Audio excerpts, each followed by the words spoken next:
Cha,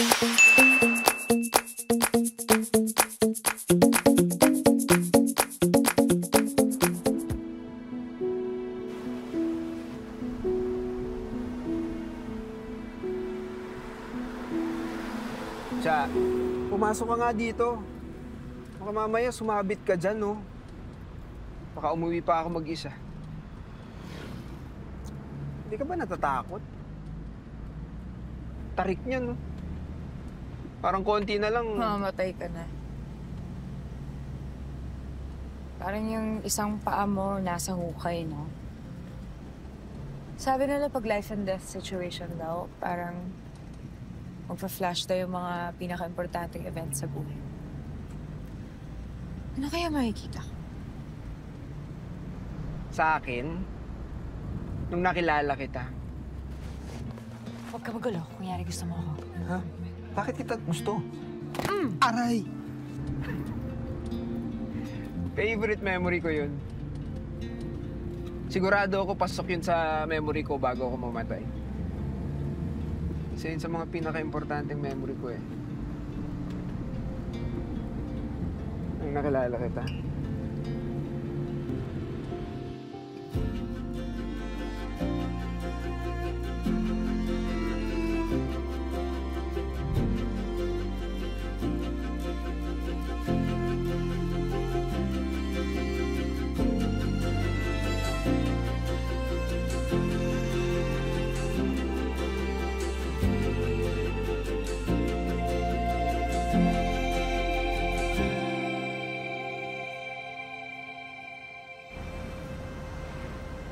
Ikaw?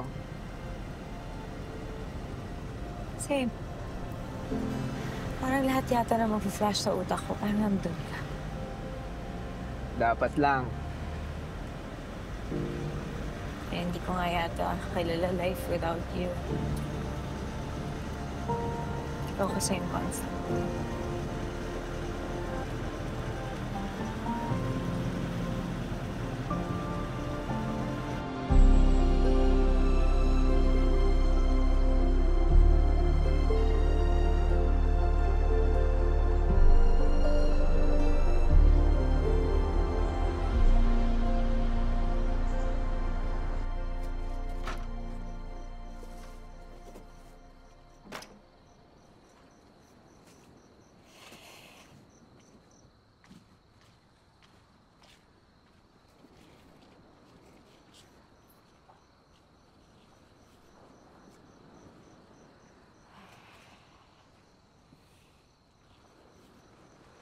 Sorry, walang signal. Hindi mo tuloy makontak si Jane. Sorry din, Pangs. Hindi natin nakasalubong si JK.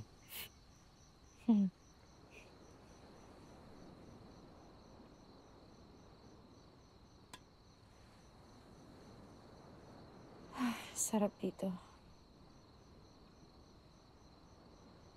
Right now, right here.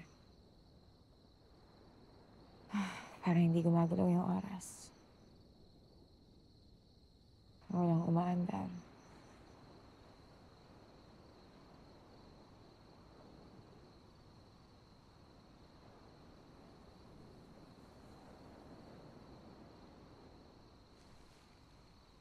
Di ka na pala mag-iisa, Pangs.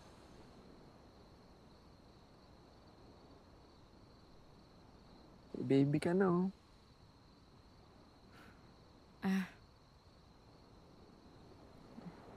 Takot ka pa rin ba?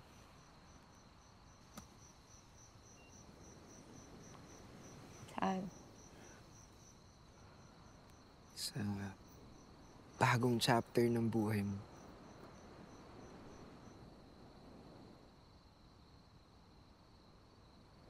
Natatakot ako, Pam.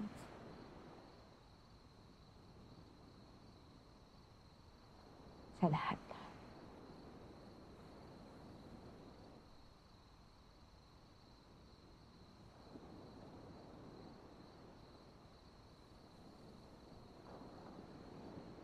Kung sakali na hindi man natin makita si JK,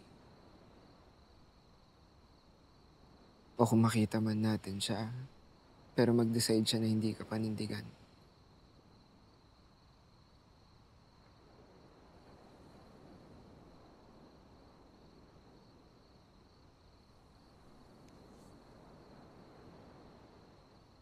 Promise ko sa'yo, hinding-hindi ka mag-iisa dyan. Tulad ng lagi kong pangako at ginagawa, hinding-hindi kita iiwan.